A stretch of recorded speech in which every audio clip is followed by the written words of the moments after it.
Welcome everybody. My name is Tamás Agoncha from T-Logic, and in this presentation I'd like to talk about the TCPS Rule Center. As an introduction, I'd summarize what my presentation will be about. Firstly, I'd like to talk about what the Rule Center actually is. What is its task, its goal, what are its main functions? After this, I'd like to cover one of the main functions of the Rule Center, the searches. Respectively, here's where the notion of TCPS entities and versions connect. And we definitely need to clarify this in order for the searches to be clear. Then I'll continue with one of the key notions of the Rule Center, the interface time, respectively the timeliness. How we handle the time in this application, respectively in TCPS generally. Evaluation functions are next, where I'll talk about how that function of the interface works, through which we can address the TCPS engine and we can test its functioning. Finally, the last function my presentation will touch will be the importing, how we can enter data in our system. As a closing, I'd like to give a taste to hold a short introduction of the future functions, future versions of the Rule Center. So, as it results from previous presentations, there is an externalized permission handling engine that is able to perform externalized permission handling. What do we need so that the tool is really effective in our hands? What is the evaluation of permissions based on? We need to be able to follow how these rules change in our system. We need to be able to try how our evaluation engine will behave in a particular case. Moreover, if we'd like a really efficient solution, then we need to ensure to be able to execute such evaluation tests even in the past or even in the future.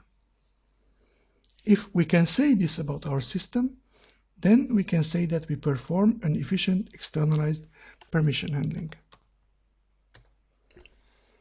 On this slide, I've summarized the content of the previous slide, and I've written in red next to the previous points how the Rule Center implements these expectations, i.e., why the Rule Center is the adequate tool to properly exploit externalized permission handling. Firstly, it provides us efficient multi-term searches. This way, we can always oversee what is in our permission handling database based on what the evaluations are made. We can follow how the rules change because we always look at the view of the entire database relative to one time slice, or, if needed, we can look at the whole at once, but this way changes become transparent. The Rule Center possesses functions using which we can try the evaluations. We can test how the engine would function if it would get such a question. This way, it doesn't pose a problem to test the functioning of our rule system, not only with the given application that already performs the real business functioning, but only through the Rule Center for test purposes. Moreover, because the possibility of time parameterization is valid for the testing of the evaluation function as well, we can do this in the past, respectively in the future, so we get from the system evaluation functions that can be parameterized in time. Just to give you a taste of it, I've shown a screenshot about the search functions of the Rule Center and one about the evaluation functions.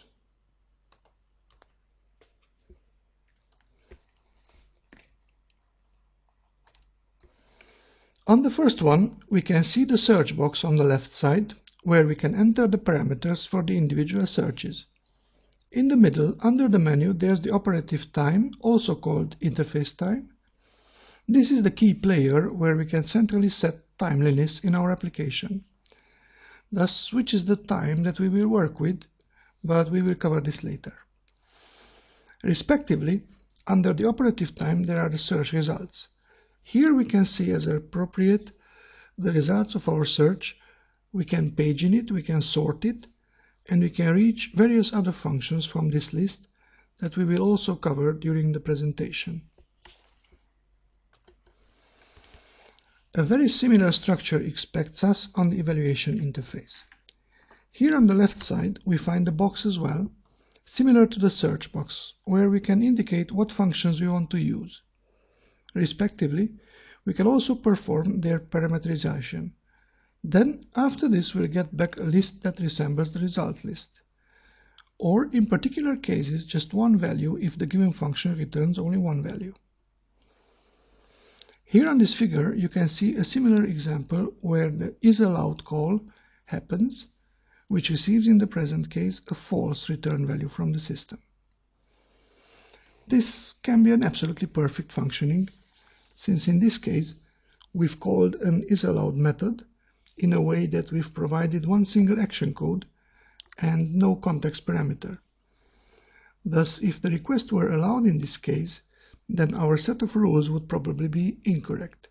This action code would probably be easily allowable under all circumstances without any sort of context parameter. Stepping forward in the agenda, next is the presentation of the usage of searches, and we'll talk about versions and on entities. So all TCPS entities are versioned. Action codes, rules, rule containers, and so on. This is how we can ensure historicality. Besides this, the property is used to perform timed changes on the system, i.e., we enter some data, so to say in the future, with a start date that is further from the current date, 1 week, 2 weeks, 1 month away. Practically, these start date end date pairs serve for the differentiation of versions. A start date end date pair can identify a version of an entity, and at the same time it indicates what is the lifetime of it, from when to when the given version is valid. I've prepared an example for this slide. I've performed a search where I searched for the rule called Loan Rule 1 without any date restriction. This way I received all versions of this Loan Rule 1 among my search results. We can see that it has only 2 versions. One is valid in 2007, the other is valid only from 2008. In order to utilize, respectively, apply the searches, first I'd like to detail the search box a little bit. Here I've cut just the search box part from the previously seen large figure. It was located on the left side of the page originally. So we can create a search expression with the help of such a search box.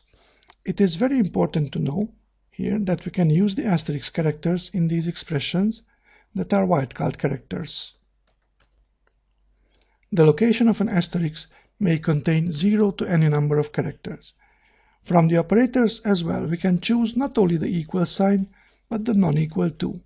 So we can specify not only what we want, but also what we don't want. We can assign multiple values to an attribute. So if we would like to perform some sort of collection, we'd like to arrange the result list based on different parameter names, we can do that as well. Overall, the correct search condition is composed in a way that we provide an AND connection between the individual attributes that can be seen here, action code, description, display name, and we put an OR connection between the parameters assigned to them. This way we get a search string, we interpret each of them with the selected operator, and we search for that. Obviously, we don't cover all possible cases through these. It would be possible to produce more complex, more sophisticated search expressions. This wasn't our goal. We wanted to produce an easy-to-use, simple and efficient tool. I hope that this interface provides it. It's worth mentioning the little magnifier we can see here on the figure. This provides a so-called browse function. Entities are tied to each other and have a certain relation with each other. For example, an action code and a rule container. In the action code, we need to specify what rule container belongs to it. If a request with this action code arrives into the engine, then it should be evaluated based on the rules from which rule container. In case of such connected entities, this so-called browse function is available. If we click on it, we get a new search interface, a new page where we can search for the given entity, again with a completely arbitrary search condition expression. We can select one or any number of elements from a result list, and we can copy those with the select operation into our original search expression. This way, we don't need to memorize fields from the top of our head. We can do that with an embedded query, so to say, automatically. I've prepared a sample search expression too. Here in the example, we'd like to search for those rule containers that perform evaluations for either the loan approve action code or the loan doc override action code, respectively, contain rules that need to be evaluated during the query for the given action code. We further narrow the circle in that we are not interested in the rule containers where the ADI attribute called region is present in their evaluation expression. The importance of this condition can be that for some reason I am interested only in rule containers that describe rules where the region is not present. It's a negligible, unimportant criteria. This way, I get back rule containers that contain rules that disregard the region, don't deal with it. We have discussed about the relations between entities. This is an essential and very important topic. This was our opinion as well when developing the interface. Therefore, the support of these relations and their follow-up is accentuated. The browsing shown previously is one possibility for this. In this case, my thinking works this way. For example, I'd like to search for rule containers based on some action code. I press the browsing, select some action codes, and then I start the search for rule containers. If this way of thinking doesn't suit me, I can perform it the other way. I look up the rule containers first, more precisely the action codes.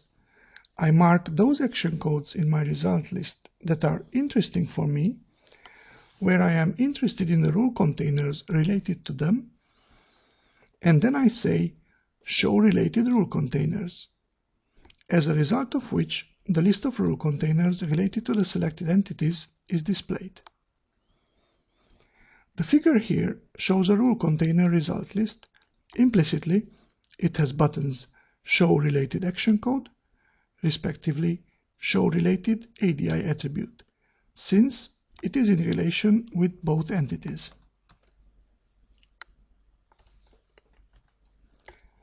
Going forward in the agenda, next is the interface time, the timeliness. I've highlighted this already at the beginning of my presentation. It's an essential topic. In the corner of my next slide, I could have put a big exclamation mark. We have reached a focal part. We've seen on previous screenshots this particular operative time box, and we could see that there are 3 links next to it, marking 3 types from which we can select one. What are these 3 types? First one is the given date. As the name says, this is a date, actually date and time, given by the user. Using this, we mark a section of our entire database that we would like to examine. We narrow down the number of rules, configuration objects that we want to handle. Current date works similarly. However, in this case, we don't specify a given date and time. Current date is the actual valid date, so this will be a continuously changing parameter. So if we execute a search with current date, it can easily happen that running a search 5 minutes later will give a different result, because the database could have changed in the meantime. Database change doesn't necessarily mean that somebody has inserted or updated records in the database. It can easily be that some timed modification was already inserted, and the modification did become valid just because the system time has progressed and the new versions became the actual ones. We have a third type of interface time, no date. when we simply switch off all kinds of date conditions. In this case, we don't apply any time restriction. All versions that fulfill the conditions are displayed.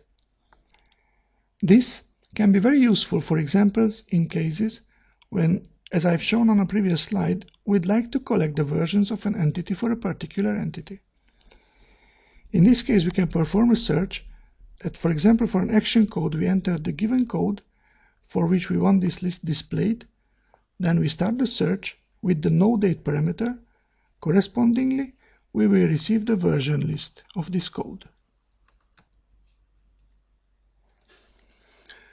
Grouping of entity versions.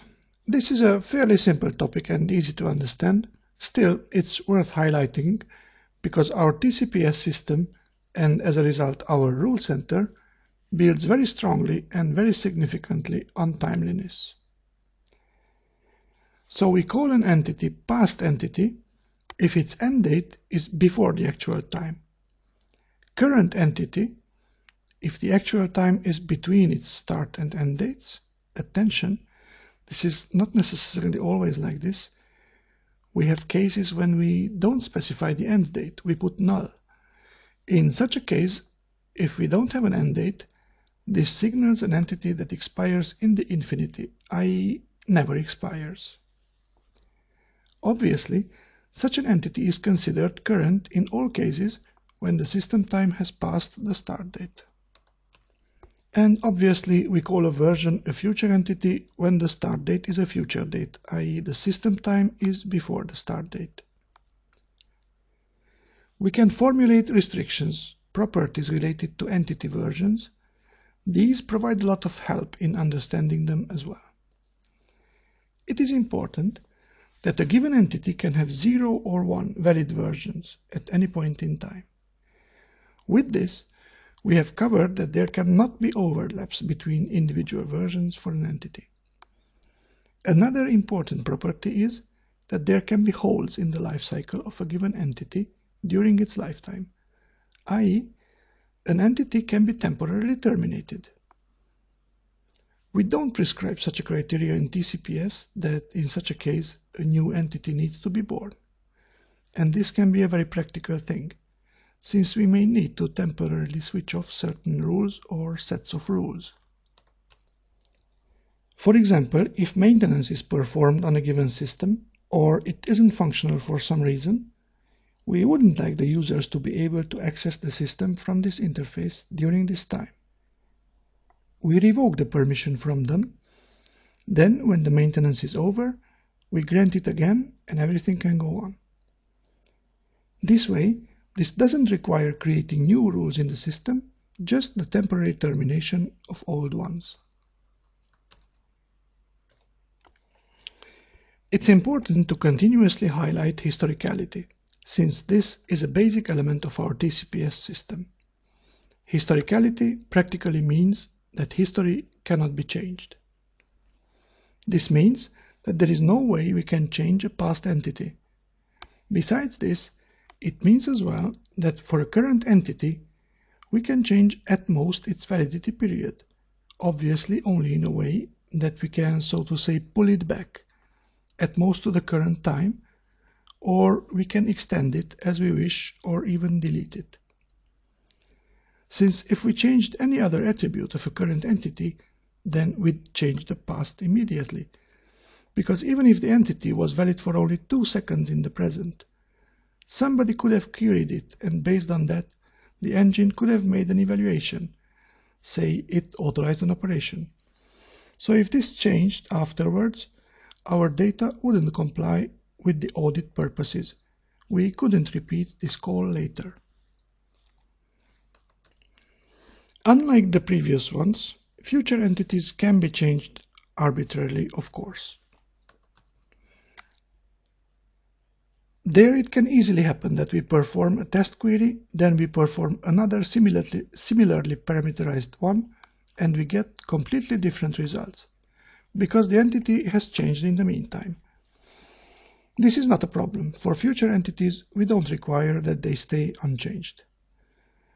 This line is highlighted again in red on the slide with this historicality, with the non-changeability of the past, we can repeat during an audit any particular query from the past, which is a very serious advantage of the TCPS product, respectively the Rule Center. Stepping further in the agenda, we reach the evaluation functions. Here we discuss how we address the engine, how we try to test its functioning. We may need this, for example, if we enter a new rule. We are interested whether with the introduction of the new rule, the person who didn't have permission previously really has them now. Respectively, the other person who didn't have permissions previously still doesn't have any. It is very practical if this results not only from the application. Respectively, as I mentioned on my previous slide, I can test the functioning of the current system of rules even by asking past questions. How did it work at a given point in time in the past? We understand by evaluation functions the addressing of TCPS services.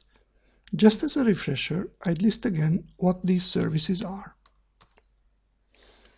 Is allowed is the most frequently called, most frequently addressed TCPS service. Here in this case we provide the action code, which is the activity we'd like to perform. We provide the context, the parameters of the environment, and based on these, the engine decides whether the operation is allowed or not. Each such service has a potentially pair, which relates to the special case that we don't know our whole context. We know only part of our environment, but still, we are interested whether, based on the information available so far, the given action can be allowed at all or not. Isn't there any parameter that makes it already impossible to allow it? This is the potentially allowed. So similarly, we provide the action code, we provide the partial context, and if the partial context doesn't contain anything that would exclude the allowability of this action, then it returns true. In case of getAllowed actions, we only provide the context, and based on that, we get back what actions can be performed at all, given this context. Similarly, this service has a potentially pair as well.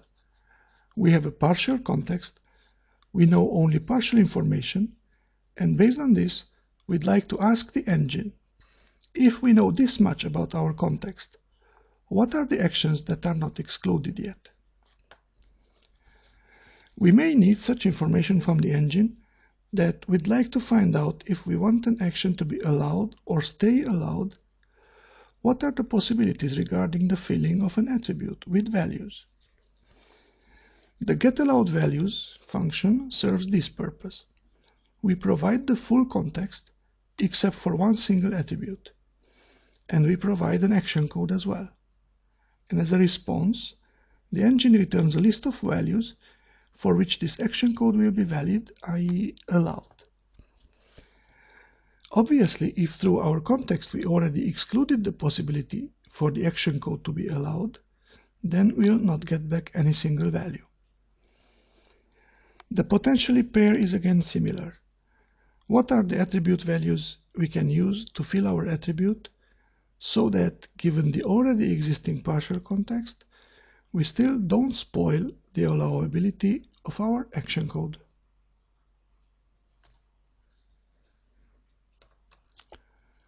The usage of evaluation functions is extremely simple.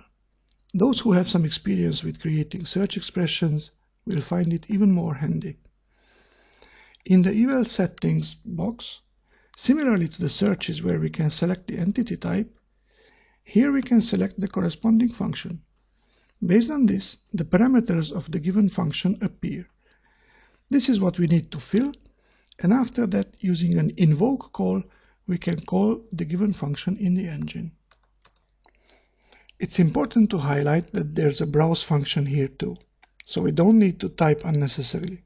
We can jump to the search page, we can select given parameters or given entities and copy them here.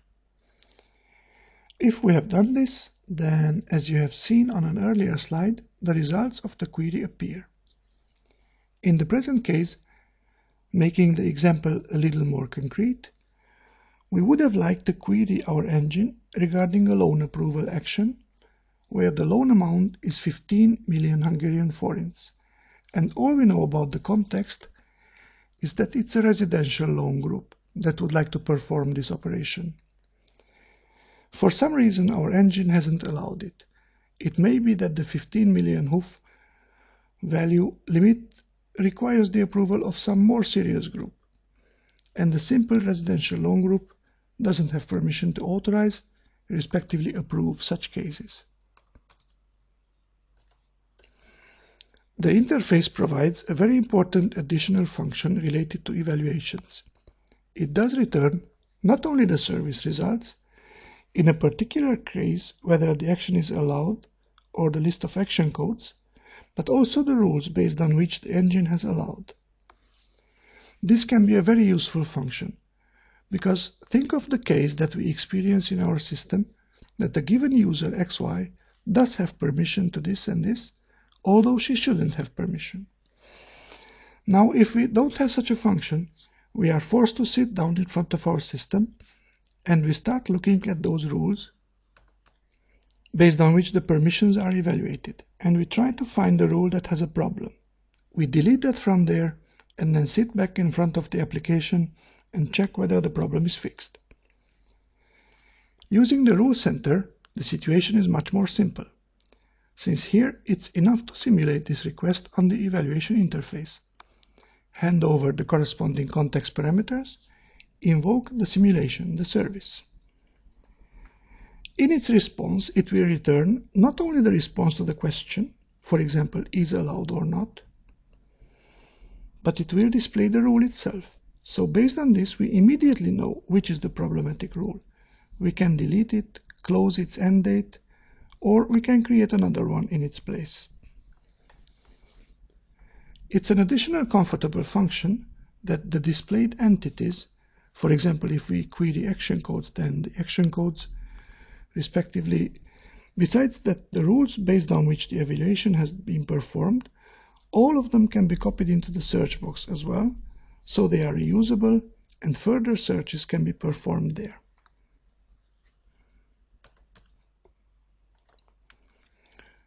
We have discussed two views so far. One is the search mode, search view. The other one is the evaluation one. On this slide, I've tried to summarize a little bit these two different views. Respectively, I'd like to highlight an important aspect of this. When we work on the search interface, we have to always think versions, because we will get back lists of matching objects where we can see entity versions exclusively. On the contrary, when we are in evaluation mode, we don't need to think versions. We don't need to know that there is a start date, end date. We need to do only one single thing. Specify the point in time when we'd like to perform the evaluation, the point in time we'd like to simulate, and after that we can work with simple entities. All we know is that at a given point in time, an entity with the given name is either existing or not, and if it exists, it has some parameters. According to this, it's a very important consequence that in search mode, all three types of interface time are allowed. On the contrary, in evaluation mode, the no date type is not allowed, since it would make absolutely no sense to try an evaluation if we don't know about individual entities, which version of them is valid. I reached the last point of my function list, importing. This chapter summarizes briefly how we can get data in our TCPS system. We always provide the data to be imported in an XML file, and this XML file contains operations, simple version-level operations. What does this mean? The subject of operations is always a particular version, a particular entity version, and the set of operations is the simple create, delete, modify set.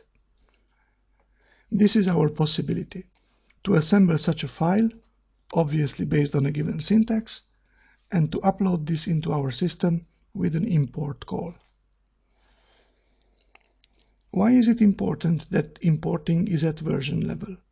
What level could it else be? What other operations could it give us? Couldn't we describe everything using these? Definitely yes. Everything can be described perfectly with these. At the same time, these are the lowest level operations that we can use to manipulate our data. This importing function doesn't support complicated operations currently. It's maybe not necessarily a real-life example, but it's certainly good for illustration purposes if I say I can instruct the import function that I'd like a rule entity with start date March 15, 2008 and end date April 1, 2008 that has such and such parameters. That's what I'd like to create. And the import function obviously understands it. However, I cannot tell our import function that I'd like to introduce starting March 15 such a rule that from then on 3 business groups shouldn't have permission to approve any sort of loan. This is a higher level description of our ideas. In the current version, this, mapping a proper permission setting from this business requirement, needs to be solved by a qualified person. Besides this, the import function supports data validation, and this is a very big help for the one performing the import. We understand by this not only a syntactic validation, but also a semantic one. Practically, this means that the data that make it to the database have to be consistent data in all cases. If they aren't, the import function will not let them get in. Obviously, this doesn't mean that you cannot upload wrong rules belonging to wrong business requirements. However, it is not possible to upload rules where the engine would face evaluation tasks later that are impossible to interpret. This validation work is performed in the system based on a relatively complicated algorithm. I just want to illustrate here through a few examples what it is about. Such a validation step is, for example, that we check that the start date of each version must be earlier than its end date, since otherwise the validity period of the entity, respectively the version, would be completely meaningless. Such a validation condition is that at a certain point in time there cannot be multiple valid versions, i.e., there cannot be overlaps between the versions as we already discussed. But another such condition is the one that there cannot be any rule without a rule container. Technically, we could upload such a rule extremely easily, but from the evaluation point of view, it would implicitly have absolutely no sense at all, since we couldn't assign an evaluation expression to that rule, because it doesn't have a rule container and those are contained in the rule container.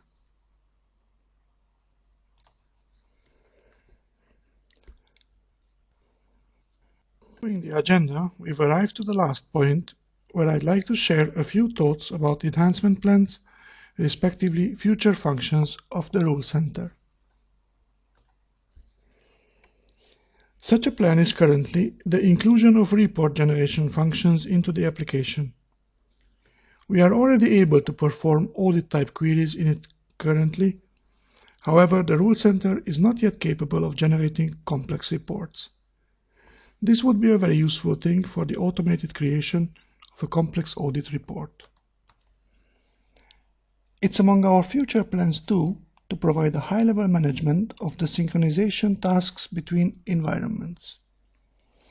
We can synchronize between environments with the current tools as well, but this is not supported on an abstraction level that would require only minimal human interaction. In the current situation, we may import an import file into the integration test environment. There we can test the application with these parameters. Then we need to modify this import file at least to the extent that we change the start dates, end dates according to the live environment, respectively the actual point in time. since if during testing enough time has passed to make the rules pass-throughs in the meantime, then we will surely not be able to import those into the live environment. The support of synchronization functions between environments helps solving such and similar problems. Direct editability of the data on the interface, respectively the generation of an import script out of this, also appear on the list of future functions. This can have multiple advantages. Obviously, it makes the maintenance work significantly easier. Operations can be performed in a more easy and simple way, and after that, it can be repeated easily by executing imports in a scripted way. The checking of ADI attribute sets also shows up among the future plans. Maybe it occurs to somebody from the audience, why is this only a future plan, since this should be a simple base function, to check an integer whether it consists of digits or not. It's not a complicated task. Unfortunately, or thank God, due to the complexity of TCPS, this is a more complex task. We don't get away with it easily. Many different types occur among the ADI attributes, since a permission evaluation can depend on a huge number of conditions. It can be a currency amount, a date, but it can be a username, group name, or any other application-specific and possibly business-specific parameter. The proper validation of these, knowing their sets of values, automated reading and checking are fairly complex and complicated tasks. At the same time, the inclusion of such a function can increase the usability of the rule center significantly. That's why we plan this, among others. With this, I've finished my presentation about the rule center. I'd like to thank you for your attention, and I'm looking forward to the questions you may have.